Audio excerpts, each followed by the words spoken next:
Good morning, everybody.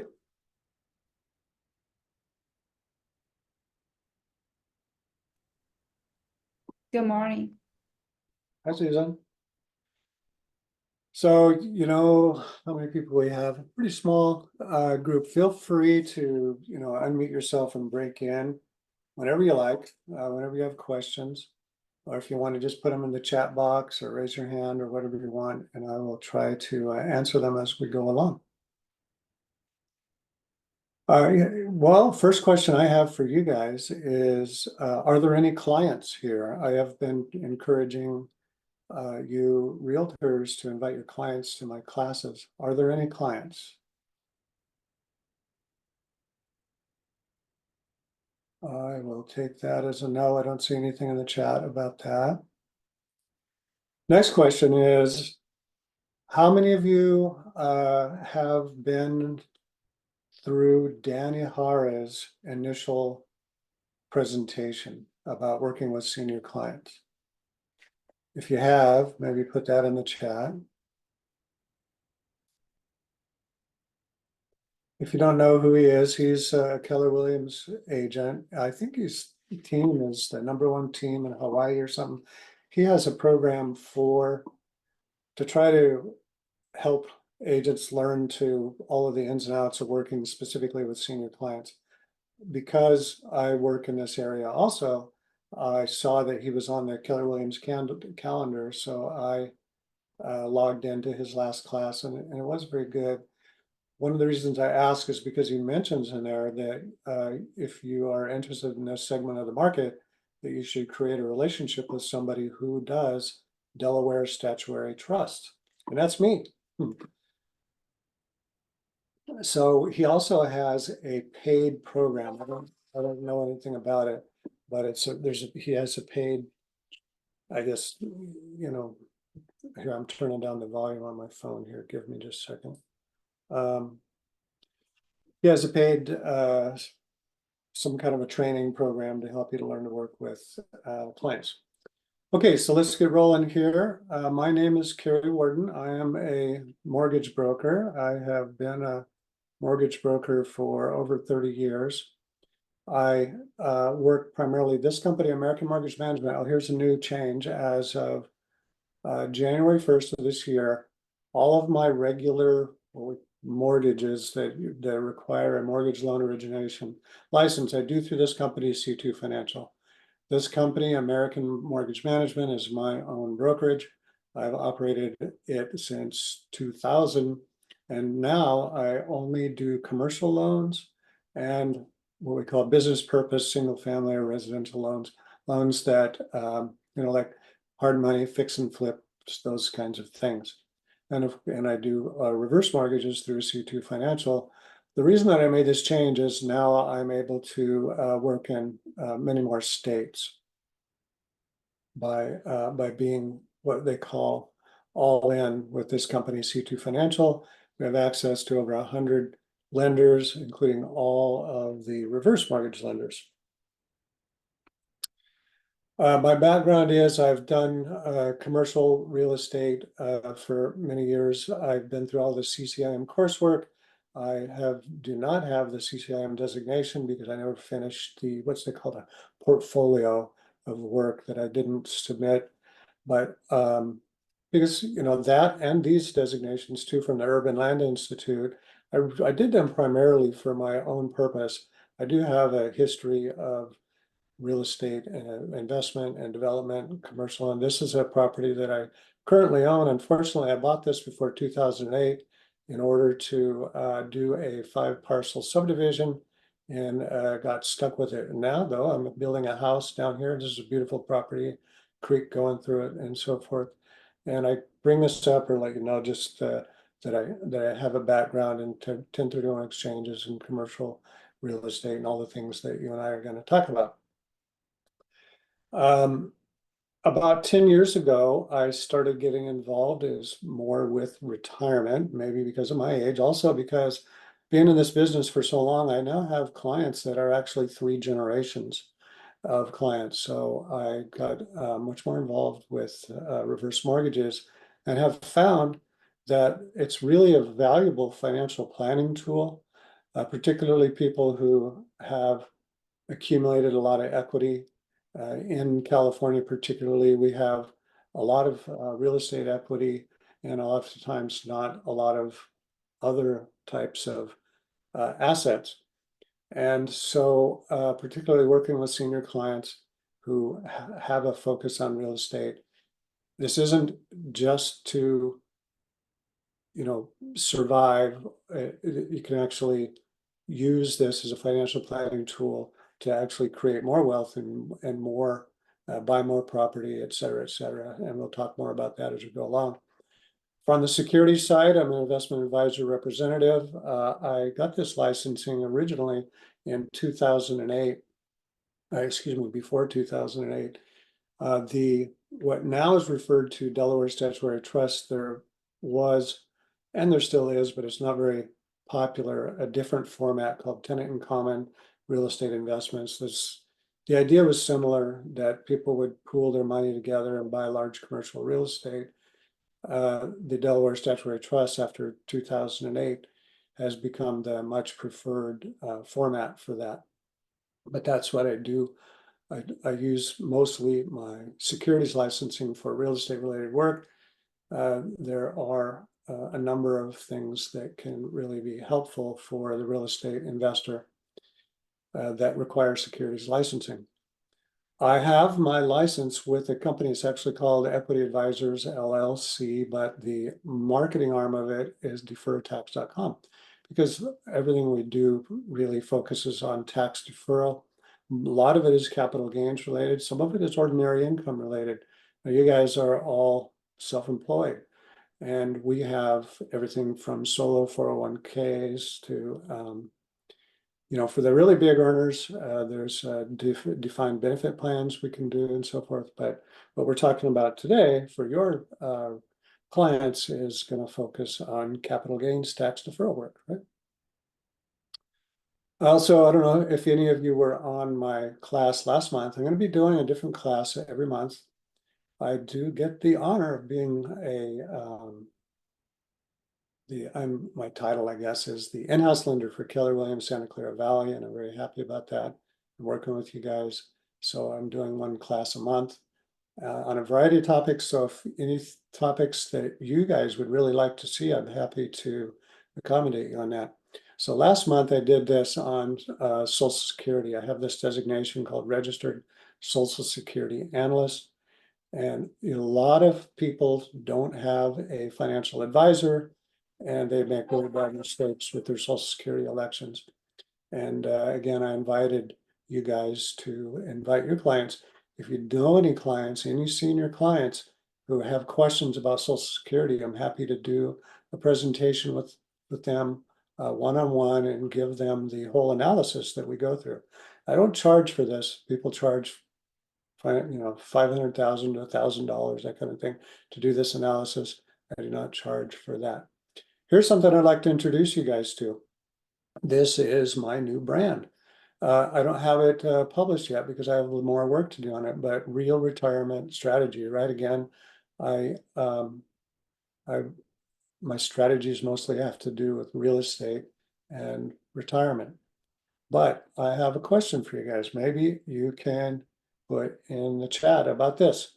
I need a tagline, and I don't know what I'm trying this one. How about this one? Where real estate meets retirement, or your real estate, your retirement, or do you have anything better? So maybe put some ideas. Ask, put it there in number one, number two, something else. Let me see it. Let me see you guys if you're actually really here in the chat. I'd appreciate it.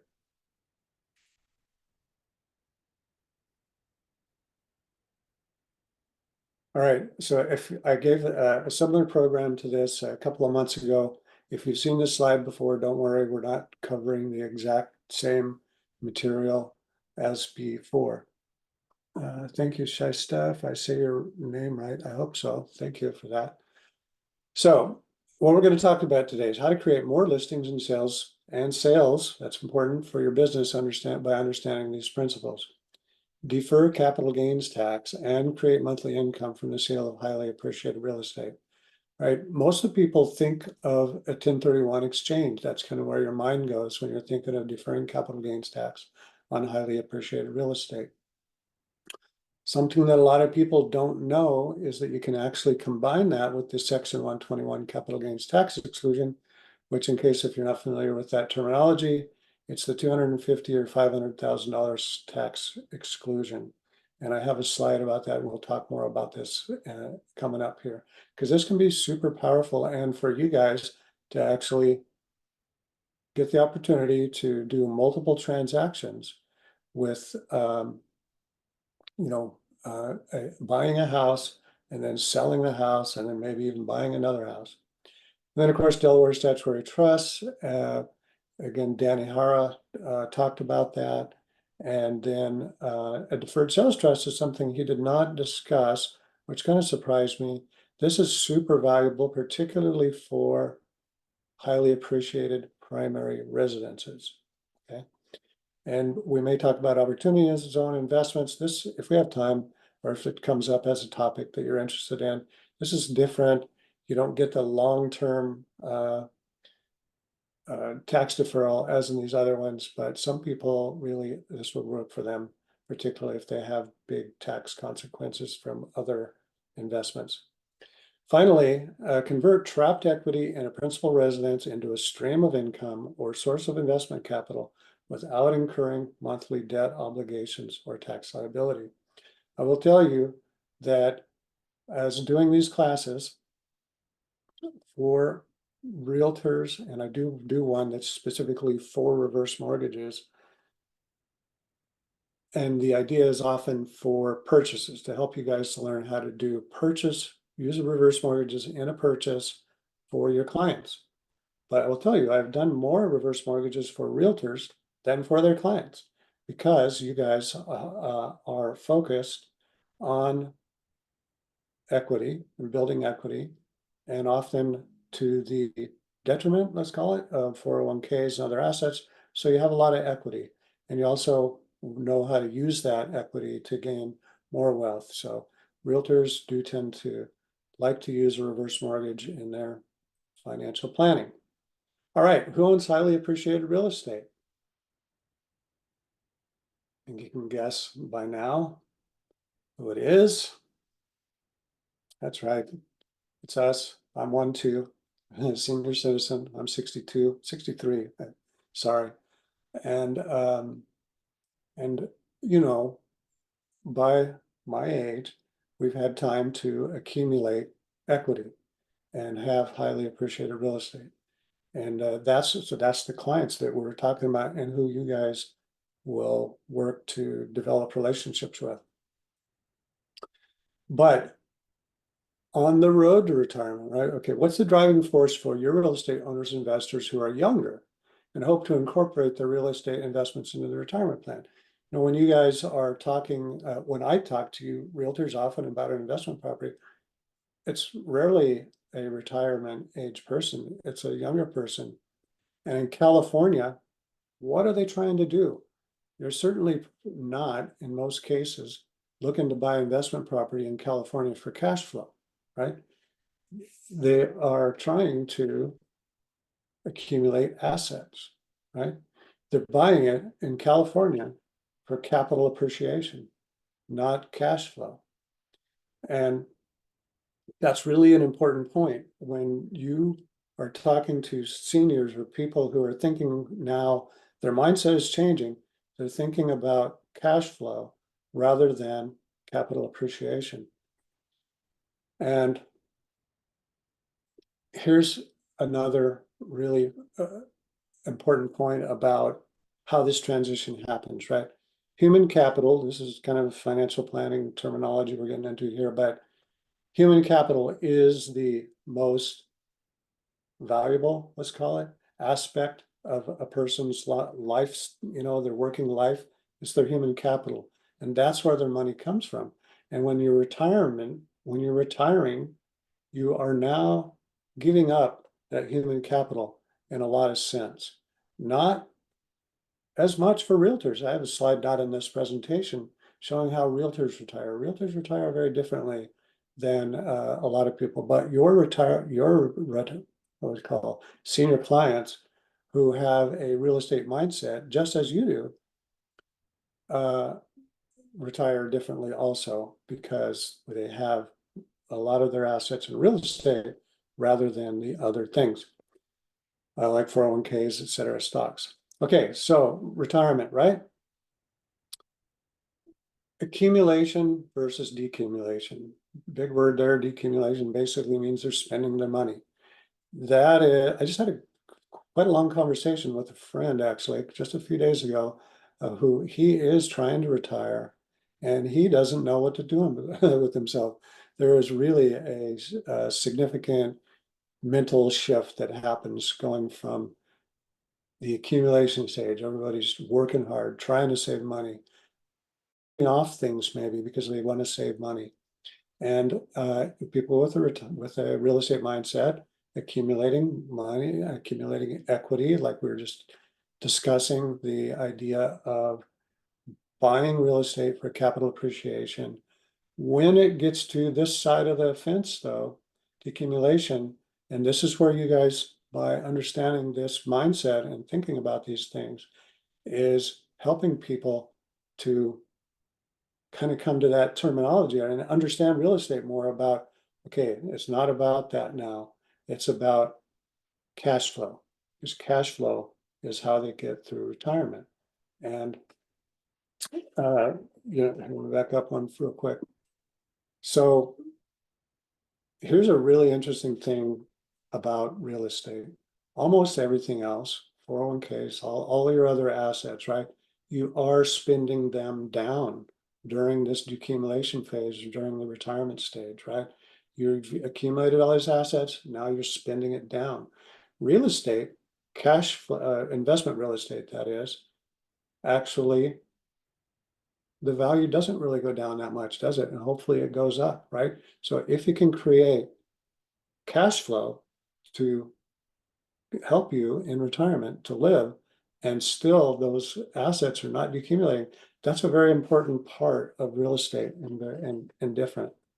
Now, for personal residence, you can include that in this decumulation strategy, and that's where the reverse mortgage comes in. And a lot of people really need that to help them for their cash flow in retirement. And a lot of times people use it for other things, particularly people who don't have a mortgage on their house and they're retiring. They put on a reverse mortgage line of credit, and we can talk more about that later, but it's a huge important point of reverse mortgages is that growing line of credit. Okay, this is what I was talking about, combining a section 1031 and a section 121, right? So here's how this would work. You live in a house, maybe your client, they live in San Jose, Mountain View or something. The house is worth $1 million, couple million, $2.5 million or something. Has a lot of equity basically trapped in there. They would like to maybe move down, buy something else, getting ready for retirement, right? So they can buy another house. Let's say they buy a condo somewhere. Their kids are out of the house now. They don't need this big 4 or 5 bedroom house anymore. They can buy a condo, move into it, wait 2 years, or as it says here, the majority of income tax advisors recommend at least 12 to 18 months. That's so that you can file 2 tax returns, right? That's really, I guess a lot of people feel that that is really proves that you intended to make your house that you moved out of a rental. So you move out of your 5 bedroom house, you rent it out for 2 years, you're living in your condo, then now you list that house for sale and you sell it, you get your $500,000 tax exclusion, and then you do a 1031 exchange for the remainder of it, right? And you can do that in just another property. And I'm going to show you some examples here in a minute in my financial planning software. No questions about that? Okay, feel free to ask questions in the chat or verbally, either one. All right, I am an exchange accommodator. Sorry, can I ask a question? Oh yeah, sure. Yeah, so in here, the 500,000 is capital gain part or the sales price? Out of the sale of the property, if you have more than 500, this is for a couple, it's 250 for a single person, 500 for a couple. If your capital gain is more than 500,000 for a couple, then that would be taxable. But the first 500,000 is not taxable. If you've lived in the house for 2 of the last 5 years, that's why this time frame is important. You don't want to let it run till 3 years. You got to sell it before, before 3 years is up, so that you'll have lived in the house for 2 of the last 5 years. Did that answer? Yes, okay, great, thank you. Yeah, sure. Mm. Then the remainder is what you would do at 1031 exchange. Now you've been able to get out of that house, sell it, and you've been created you have $500,000. Now you can either buy more real estate or put that in your taxable investment account, and you can buy more real estate with the other money, and you're not paying any capital gains tax. Okay, so I'm an exchange accommodator. Somebody in one of my earlier classes asked me if I was a certified exchange specialist, I think is the term.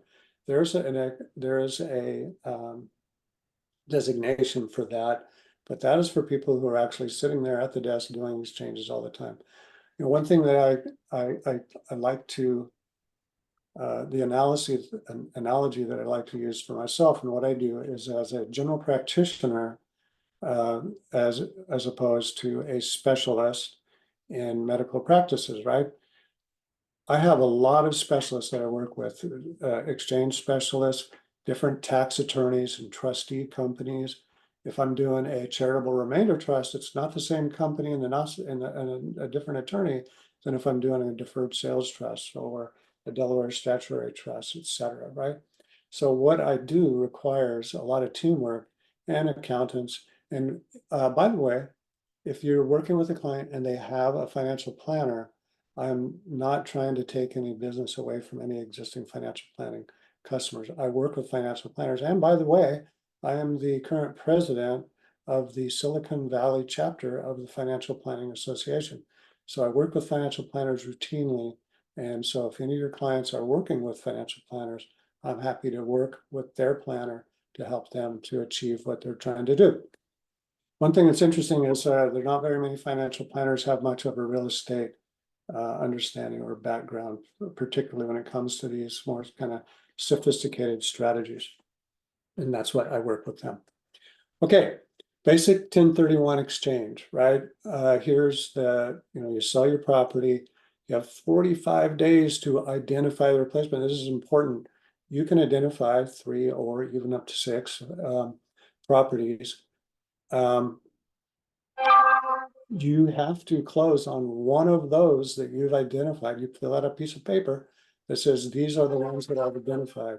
And you have to close on one of those before 180 days, right? That's just the simple, regular 1031 exchange. Any questions about that?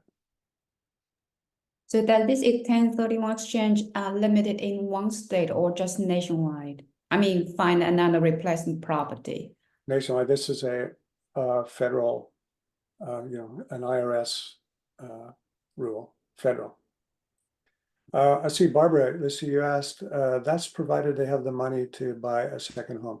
Yes, they have to have the money to buy a second home. Now, here's what can happen. If they qualify for a mortgage on their present home, they can take cash out of that and buy another home. If they don't qualify and they are of the age where they can do a reverse mortgage, they can do a reverse mortgage on the home that they're moving into. They still need a big down payment actually, but it can help them from a qualifying standpoint. But you're absolutely right about that they have to have money to buy a second home in order to take advantage of that strategy. I'm sorry, I couldn't hear what you just said. Okay. My question was, a lot of seniors, they don't have the income and their cash is stuck in their homes. I thought I heard you say something about, so how are they going to qualify to buy a second property if they don't have the cash to do so while they're renting out their primary property for 2 years so that they can keep their exemption and do a tax deferred and not have to do a tax deferred exchange. So did I hear you say that they could do a reverse mortgage and buy another property? They can, but now that requires a large down payment probably for a reverse mortgage. Now, the people that you're referring to may not, they may not be able to do the strategy that we're just talking about there. But there's another strategy that will help them to get access to that money. And that's the deferred sales trust, which we'll talk about in a minute. But there is, again, we have to look at every situation individually. And some people will qualify for a reverse mortgage on their next house. And but some won't. You're right about that. Some of them, maybe the money's just trapped in their present house. They can't get to it. And then so they have to sell that, but they can sell that and all of the money can go into a deferred sales trust. And I'll explain more about that in just a few slides. Did that Okay, answer your thank you. question? Yeah, thank you so much. And is it possible for you to turn up your volume just a bit?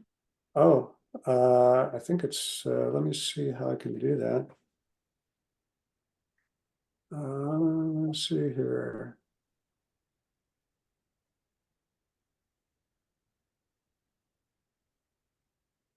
I think it's up all the way. Trying to figure out how to do it. I can hear you better now. I turned up my hearing aids. Thanks. Okay. Now let me Yeah, I get can back. hear you better now. Thank you so much. Let me get back to my PowerPoint here. Okay, so that was simple 1031 exchange. Now, as the to the Delaware Statutory Trust. Okay, this is often used as, you know, if you're working with a client and they want to sell an investment property, and then you have to find them an exchange or a property to exchange into, right? The replacement property. Often what we do is use at least one Delaware statutory trust to identify it because it will be there. You know, make sure that the DST, which for short, that we are identifying has plenty of equity left in it. And then that way, if they can't find another local property or property that you want to help them buy, they can buy into the DST, the Delaware Statutory Trust. Now, a lot of times your initial conversation with these clients is going to revolve around, I have this rental property, I am sick of it, right? Myself, I have 6 rental units and they're all managed. I have property management company manage them. And they're still a major pain, you know, doing turnovers, having to deal with tenants, just messing things up. Just some people just get sick of being a landlord, but they want to maintain their ability for a step up in basis for their heirs. And also it's still an important part of their retirement plan. So a Delaware statutory trust is often used for that purpose where they want to maintain the real estate ownership both from an income and a estate planning standpoint, and of course a tax avoidance standpoint, but they're sick of dealing with the property. And I'm going to show you some examples of Delaware statutory trust. Now, because from, you know, securities compliance regulations, I can't give you any actual details of actual properties, but I'm giving you examples here, right? Now, there are multiple strategies that we call them sponsors, DST sponsors will use. They know that there's a big variety of clients out there who may be interested in these products. And so they have them, they buy properties with specific strategies in mind. So this particular one has a loan to value of 38%, right? So when you buy a house, let's just use 50% for an easy number.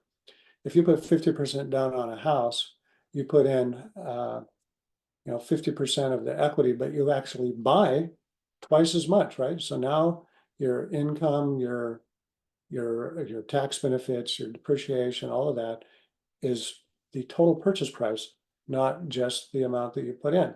So a lot of people want to have leveraged property. So, and then they can, and some people, depending on their other tax situation, they would really like to have accelerated depreciation. The more depreciation they have, the better the tax benefits, and they can write off against their other income, right? So this is a multifamily property, and you know, they're always very nice properties. Of course, these are very sophisticated purchases. They analyze the sector, right? So this sector is multifamily in this case. They analyze the national market, they analyze the local market, they analyze the property, the tenant mixes for that particular property, et cetera, et cetera. So they're very highly vetted, let's call it. So here's another one, very different. This one has no, and this is not available. None of these properties are available. These are all sold out, and that's why I'm using them. This one was specifically created for capital appreciation. This has no debt on it, and the sponsors identified these buildings to be in areas where they can't build more distribution centers. Right, distribution centers are very big. They cause a lot of noise and traffic and truck. If you've ever tried to get in and out of a distribution center, you know, on the freeway, you can tell immediately if there's a distribution center next to that exit because the trucks are murder.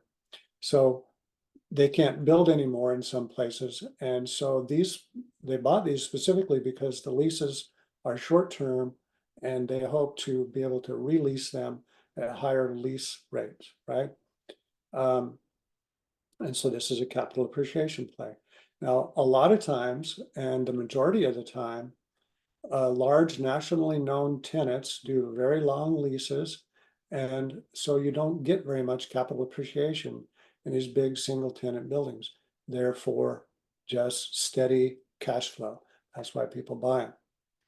Now, here's another completely different idea. This one also has leverage, but it is an UPREIT opportunity. I don't know if you've heard of the 721 exchange, right? So here's how this would work. And in this situation, they had a portfolio of properties all across the country. There were 15 properties in 14 markets, 6 different tenants, and in 12 states. So here's how this would work. You would do a 1031, first you would do a 1031 exchange into the Delaware Statutory Trust, right? Then you keep it for a couple of years, and then you have the opportunity to either do a 1031 exchange into another property, right? Or you can just take your cash out, now you have to pay the capital gains tax. Or you can participate with them in their 721 exchange, meaning you're exchanging your Delaware Statutory Trust units to REIT shares, right? So real estate investment trust shares. And the reason somebody would do that, there are a number of reasons, really. One thing that's really important to understand, if you do that, you can no longer do a 1031 exchange again. When you take the money out of this, now you have to pay the capital gains tax each time you take it out. So as you take the money out, there's going to be a combination of capital gain and ordinary income and stuff. Right now, actually, until part of, you know, there's this whole sunsetting of the last tax act in December of 2025. There's actually really nice benefits to the tax abilities of these right now, but who knows what happens after 22 or into 2026. Now, here's a very important way that this is used in estate planning. You still own real estate when you own these things. You can't exchange it anymore. When you take the money out, you pay the capital gains tax. But if you leave it to your kids, let's say you have 5 kids and you can't figure out how to split up all your assets between them, now the kids will be able to get the step up in basis. It will not pay any capital gains tax, and you can divide this up easily into however you want. They can take the money out whenever they want, and no capital gains tax, except for from the time of death to when they actually distribute the money. Any questions about those? This is just more about this. I'm not going to go into detail here. It's basically just more detail about that. If you had questions, I can answer some of your questions through these graphs. But again, there's this 24-month thing. It's similar to the 1031 and 121 exclusion. They just have to prove to the IRS that what you were doing was intentional. Okay, here's a very interesting Delaware statutory trust opportunity. I can't tell you, this company is very protective of what they're doing. I have to have you sign a non-disclosure agreement before I give you more details about it. This is 80% cash back. You can actually do it up to 86%. Now here's how this works. This is called a zero cash flow 1031 exchange. And so imagine if you, in California, you're buying a house. Can you put 14% down and not have negative cash flow? Right? You can't do it, really.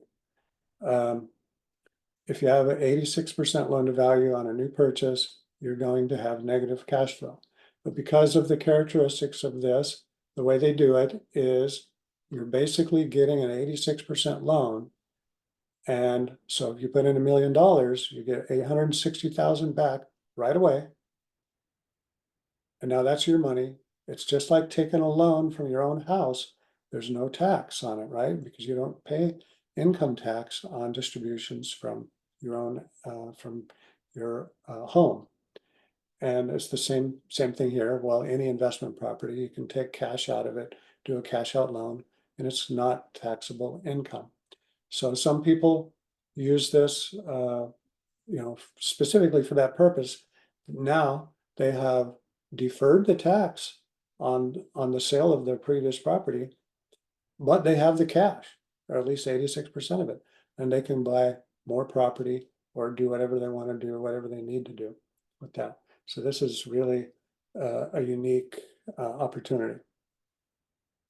Okay, shifting gears. This is the deferred sales tax. What Barbara, this is how this can work for somebody that may be in a similar situation that Barbara was talking about. Their money, their equity is trapped.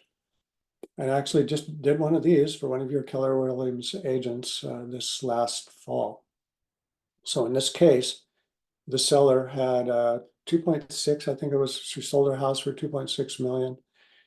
She had a very low tax basis in it. They only paid like $50,000 for this house many, many years ago. She was divorced. She could get a $250,000 exclusion, but she owed very little on it. And so she was going to have a very huge capital gain problem. So we sold the property. One of your Keller Williams agents sold the property and helped her buy another property in Sacramento for about $700,000. She wanted to go live, and her daughter wanted to live close to her in Sacramento. So she could take $700,000 out and pay tax on that and buy the next property. But we took $350,000 out. She did a reverse mortgage for the other $350,000. Now she has all of the money, all of the proceeds of the sale of the house in the deferred sales trust. And she has a house with the reverse mortgage on it that has no payment on it, right? She was 86 years old or something like that. So she has the house that in the retirement community that she wants to live in, close to her daughter. Her daughter's happy, and all of the money that came out of the sale of that house went into this deferred sales trust, and now she earns income on that because her only source of income was Social Security, and now she gets a 6% income on it. Okay, here's how it works. You sell the property. Now imagine just selling the property to just any buyer coming along on the street that you trust, right? You trust them, you tell them no down payment, I'll sell you the property and you're going to give me a big note. You're going to give me a 30-year mortgage at whatever interest rate you want. And now that you sold the property, that person owns the property. And what do you own now? You own a note. That's all you own. But you have to trust that person to make the payments to you. So this is what happens here, but the trust is the intermediary because hopefully you can trust the trustee. This is a company, they're in business to be the trustee, just like an escrow company is in the business of handling the money. The trustee is in the business of handling the money. So you sell the property, basically you're selling it to the trustee. The property then goes to the buyer, the cash goes back to the trustee, the money goes in the custodial account. Now, the interesting thing about this, and the thing that people have to get their head around is, who owns who got all the money? The trustee owned the property when it was sold. You had already given basically the property to the trustee. Now the money came from the buyer, and the trustee has it and puts it in his custodial account. The trustee owns that money. The seller has a note. So in the documents, the legal documents, it says that the trustee can't do anything with that money until all of the trust debts are paid. The only debt is the note to you. So that's the legal framework of how it works. And then you can structure the note any way you want, and you can renew the notes. So now the kids, the heirs, if this is an estate planning situation, are not going to receive a step up in basis now because that's not a property, it's just a note. But they can defer the tax on that forever, and even during the original property owner's life, they can structure the note in a way that they're not taking any principal out. If they can live on just the interest, let's call it an interest-only loan. If they can live off the interest and the Social Security in this lady's case, she doesn't have to pay a mortgage payment because she has a reverse mortgage, then she doesn't pay any capital gains tax. And her daughter can decide what to do with that money 20, 30 years. If you're paying the capital gains tax 30 years from now, it's going to be a very different situation than right now, right?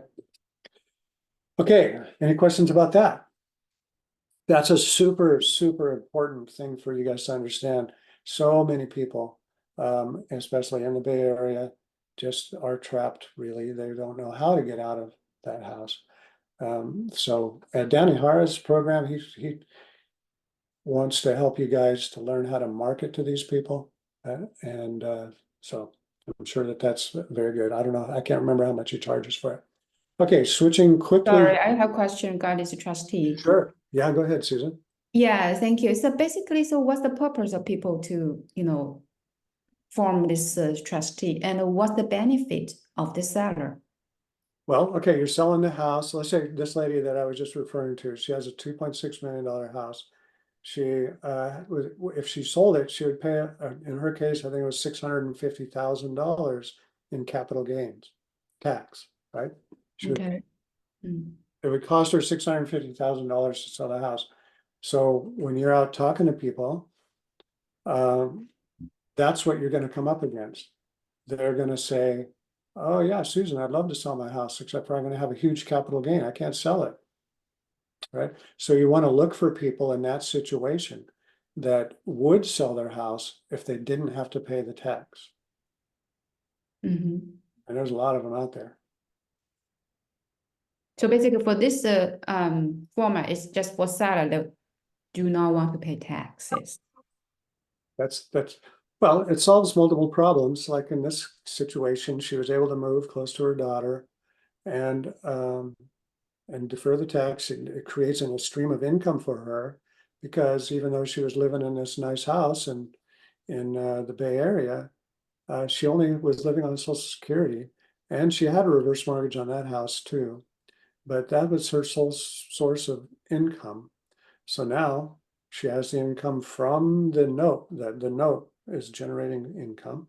We did it at 6% interest. So she has interest on that note in her Social Security, and she doesn't have to make a mortgage payment. So it solves multiple problems. Okay. Well, what happened with the bank? Could the account as a bank just bankruptcy? Is there any guarantee for the seller? Say that one more time. So is there anything that if the bankruptcy, is any guarantee for the seller to protect them? Well, they do have, there does have to be some trust, right? In a lot of these situations, you're dealing with, companies, attorneys, professional people. You have to trust them. Otherwise, you just, keep owning your own real estate and don't trust them. But they're in the business of making these things work. They're, of course, you see whenever you're dealing with an escrow company, they want you to be careful about fraud and all of that. There's definitely those possibilities whenever you're involving your money with people. But that's what we do, what I do. We vet these people highly. We work with people that have been in the business for a long time. We have special attorneys and trustees that we work with. And you can see, and you take all of the paperwork to your own attorney, to your own CPA, and you make sure that it's double checked, right? Make sure that you trust the whole situation. Now, from a legal standpoint, it's very clear. The trustee who is holding the money can't do anything with that money until they pay you back. And they're not going to pay you back unless they give you all your money, right? So they would go to jail just like anybody else who, any other white collar crime, right? If you're dealing with a stockbroker or a real estate broker, an escrow officer, right? Of course, you don't have all their money, but I hope I made my point. Was that clear enough? Okay, thank you. Mhm. Yeah. So may I ask a quick question? How do they get paid? The trustee is holding Trustee, the money from the sale of the house. How does the trustee get paid? the trustee gets paid $5,000 is sometimes a minimum amount, $5,000 a year. In order to set one of these up, it's going to cost $25,000, maybe something like that, because of all of the legal work and all of that. And then there are ongoing fees. The only way I make money from this is by managing the money that's in the trust account. So that's another kind of a check on it, right? So the trustee, the money's in the trustee's account, it's the custodial account, but I manage that money. So that's how I get paid. And I earn between 0.5% and 1%, depending on the amount of the money in the trust account Is that per year per or year. just one time? Oh, no, it would be per year because you're managing it, right? So Right. if it's a reverse mortgage though, if the funds are coming from a reverse mortgage, how does that work? Because the reverse mortgage, the bank has an interest. Yeah. In this situation, the reverse mortgage is not supplying any income or anything. The reverse mortgage is just so that she didn't have to make a mortgage payment. Okay, she could either take $700,000 out of the trust, or she could only take $350,000 out of the trust. She wants to leave as much money in the trust as possible because that's where it's earning money. If she takes 700,000 out, she could have done that and paid cash for the house, but then she has just that much money less in the trust account. But she could do either one, and I gave her the option either way. So this is a policy, if you have that kind of equity, we're talking about a reverse mortgage now, or would it be the same for both? You have the option of 700K out, pay cash, or take 350 out, and then you said the money would sit in the trust account and accrue interest. What kind of That's right. interest? What kind of interest does it accrue? Well, whatever the investments are actually accruing at that time, we put her in a variety of bond funds and bonds. Oh, She's I see. So you're actually that's where the management comes in. You're investing in funds, but are these funds that could possibly lose someone money? oh yeah, obviously, yeah. And sorry, I didn't mean to say obviously. I didn't mean to be that derogatory. Yeah, all the money in the trust certainly could lose money. That's my job to not lose money, right? And so it's very we have them fill out what's called a risk questionnaire. And we talk to them, we talk to their CPAs, we talk to their family. We decide what investments that the money should go into. And for her, it's very conservative. She's 86 years old. She doesn't have time to lose money and earn it back again. So it's very Right. conservative. Now, Okay, so they have the option of where the money goes, even if they just put it in CDs. oh yeah, she can have it in CDs, treasuries, whatever she wants. Okay, well, that's clear. Thanks for helping with that. Yeah, sure. And so the fees are, my fees, the trust and the trustees' fees going forward. But remember, she saved 600 and some $1,000 in tax by doing it this way. Sure. And then, of course, there are costs to doing a reverse mortgage. And then how does that work? Just very quickly, I don't want to take all your time. We can talk Sure. off the phone if you want. But you said the first mortgage remains as a reverse mortgage, because typically with reverse mortgages, when the person dies, the bank gets what's left or they get the house, No, or has that changed? That's yeah, that's changed? changed. That's a very old initial way that reverse mortgages used to work when they were trying to figure out how to make it work. Now, the majority of reverse mortgages are under the FHA HECM, which stands for Home Equity Conversion Mortgage, under that plan. And there's a lot of elder protections built into it. Oh, And the upfront cost has to do mostly with the mortgage insurance. It's this idea of risk pooling. Everybody who does a reverse mortgage put the money in this risk pool so that if it they get upside down, then there's a pool to pay that back. But they're non-recourse loans. It's never like the bank can take your house. In fact, it's just the opposite. On a regular mortgage, the bank can take your house if you don't make your payment. On a reverse mortgage, the bank can't take your house unless you don't pay your property taxes or insurance, or and maintain it and so forth. But I kind of got lost in my explanation there, so I've forgotten exactly what it is that I was trying to answer. But they're not going to take your house. That's the important part. And okay. and if there's equity in the house when the person passes away, then their heirs get that equity.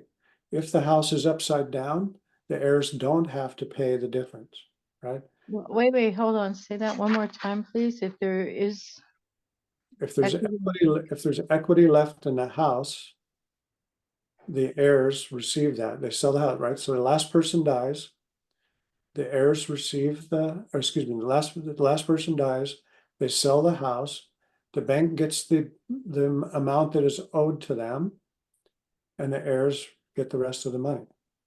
And that's an inheritance that's not taxed. Right. Because it's just the same step up in value. Yeah, right.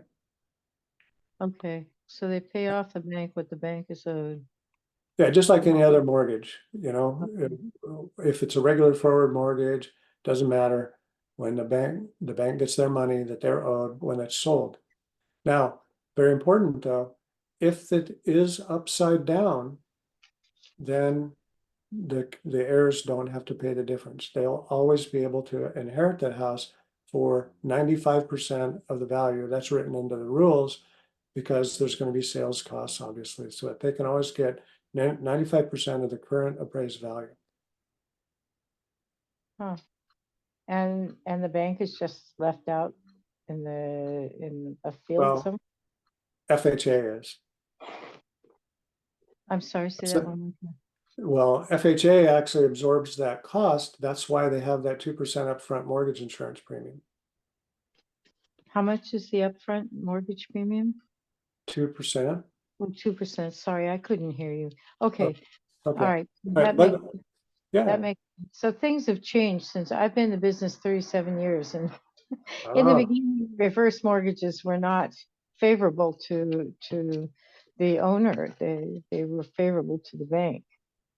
yeah. Well, that's yeah. Hopefully you understand it. It is different.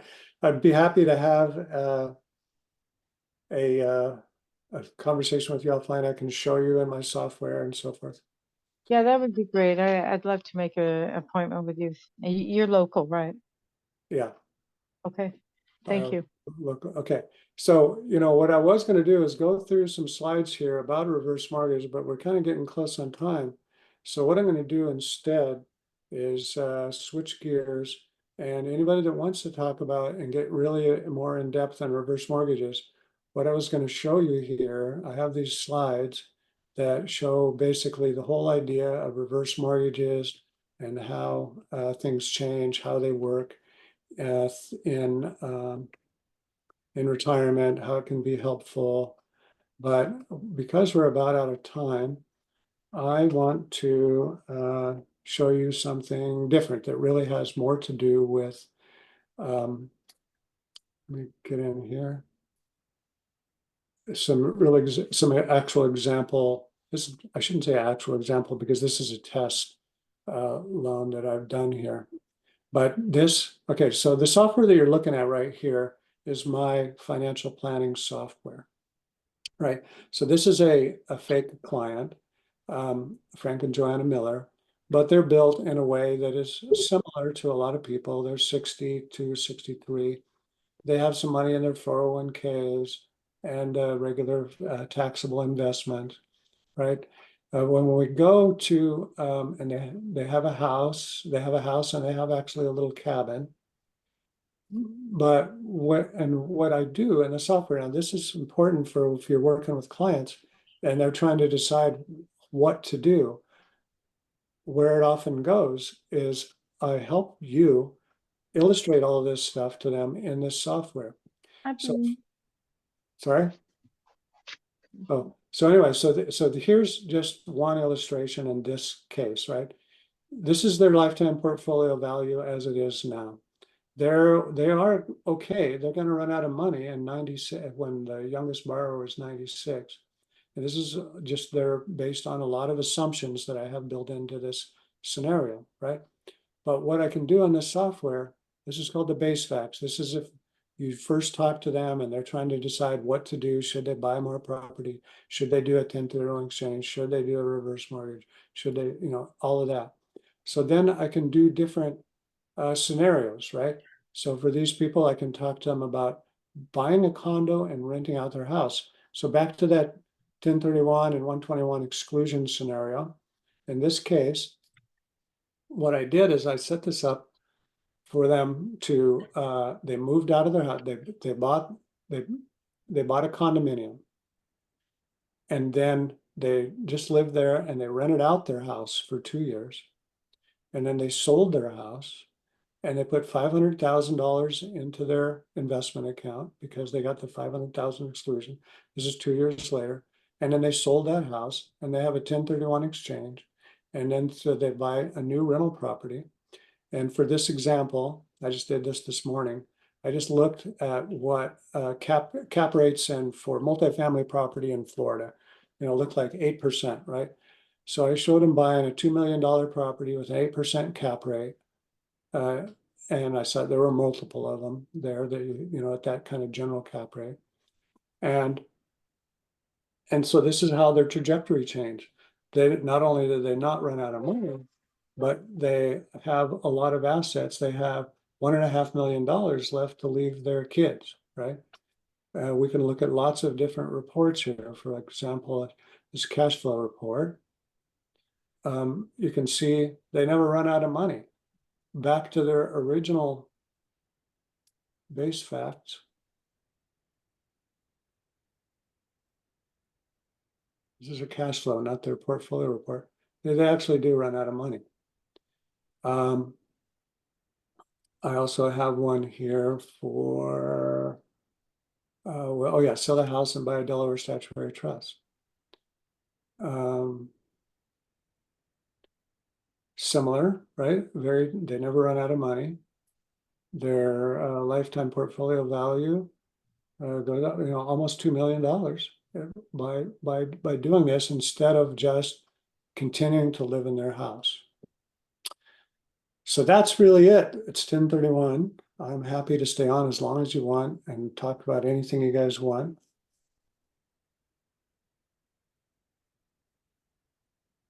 Any questions? Barbara, if you would A like quick to. question here. Oh, yeah. Hi, Atef. Hi, how are you? Good. Thank you. Thank you very much for the information. Can someone, you mentioned that you had them rent their house for 2 years. They got the exemption and they did a 1031 at the same time? Not at the same So time. meaning they combined the tax savings from an exemption and a 1031? That's right. That was that slide. That's what I was really trying to get across. Here, let me get back to that slide here with more information on it. And they can actually do that. You can take, if you stay 2 years out of the past 5, the exemptions, yes, we know that, and the 1031, but they can 1031 and the exemption can be combined in selling a residential real estate if you lease it out for 2 years. That's right. And the important part is, yeah, you have to have lived in the house. Oops, here it is. Yeah. You have to have lived in the house for 2 of the last 5 years. Correct, yes. And so, you just need to demonstrate to the IRS that you actually intended to rent that house out and it really truly was a rental, then you can do the 1031 exchange. So often what we recommend is to try to file 2 tax returns, right? So if you can do it very close to 12 months if you file and still file 2 tax returns. Yes. But you can combine an exemption and a 1031 at the same transaction for one transaction. It's 2 transactions. You have to sell, so you buy, okay, so you're buying a new house, right? In this case, these people that I am selling, let us just talk about the sale transaction. I'm selling a house that's, let's assume, a $2 million house. Yeah. I have a $1.5 million capital gain.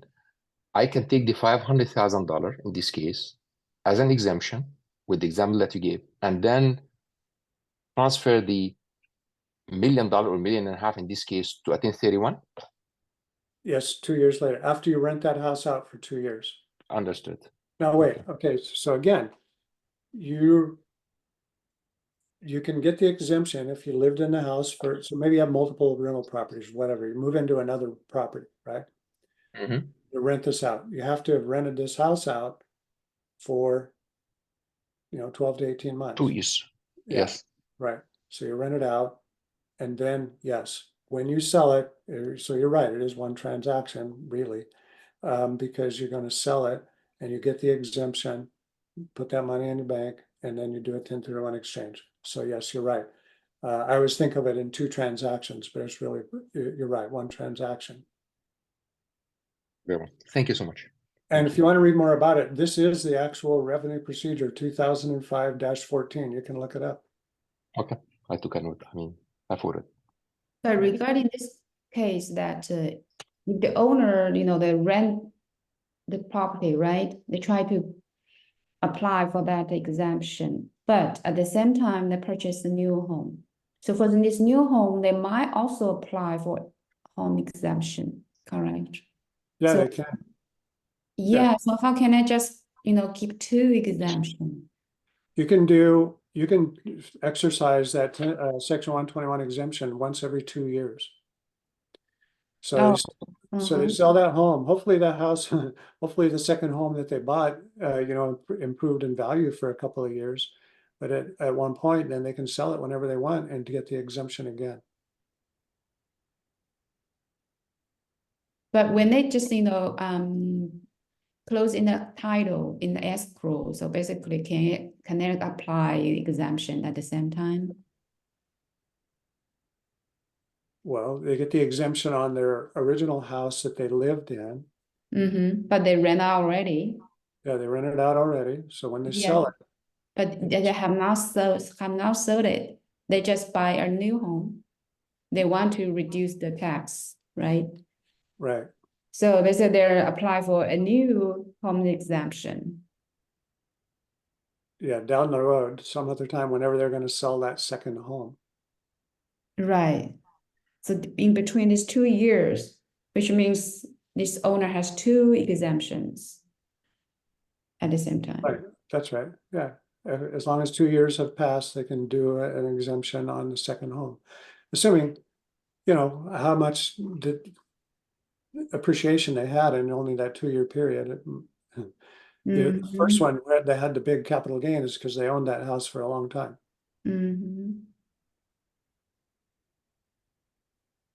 Hi, Carrie. Yeah, I'm sorry, did the other person get their questions answered completely before I ask mine? I think so, Susan. Okay, yeah, you go ahead, Barbara. Yeah. Okay, Susan, thank you.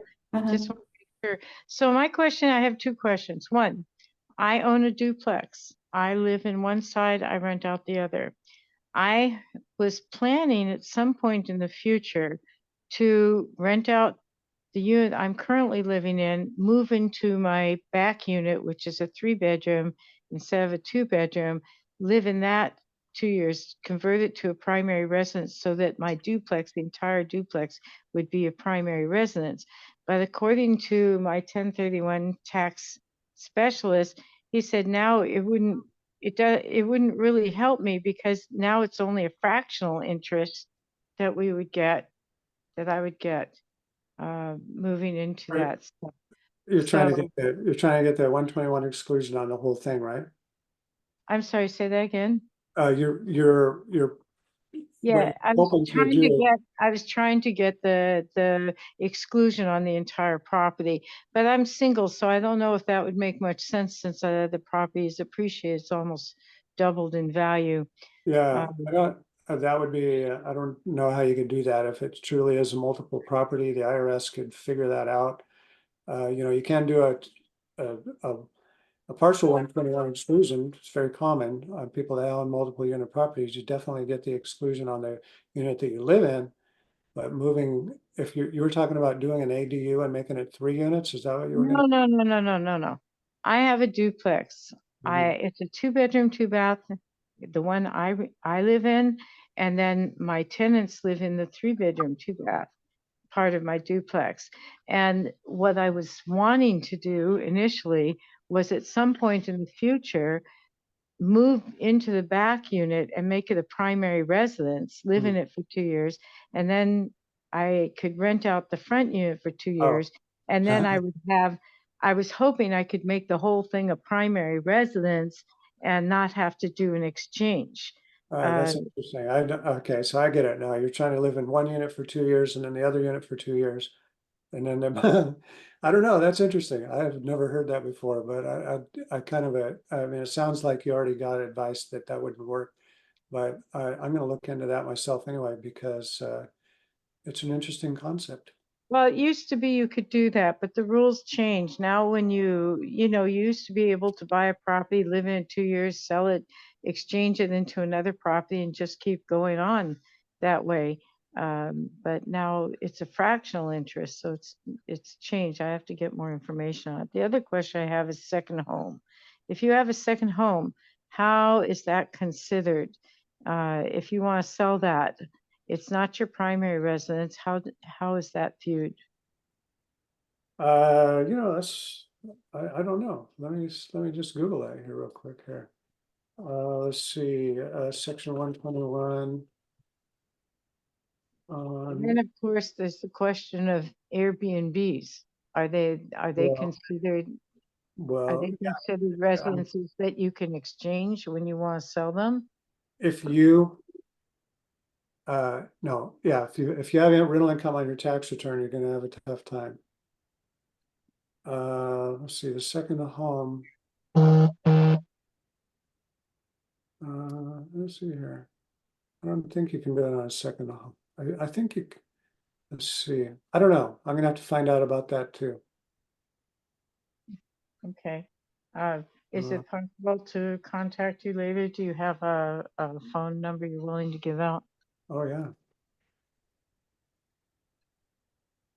There it is in the chat, but I'll tell you, it's 510-999. Hold on. Sure. 510. 999 Uh-huh. 0539. Okay, so that's 9990539 and 510 area code. Yeah, and there, I put my email address in there too, but call me. Yeah. All Um, right, thank you for your time in answering our questions. I got a little bit lost in some of it. A lot of information. Yeah. Thank you And, very much. yeah. Um, okay, anything else? Okay, I guess that's it then. If nobody has any questions. Thank you so much, Kerry. Thank you. Okay, That was very good. Thank you. yeah, all right. Yeah, Take care. Carrie, one last thing. Sure.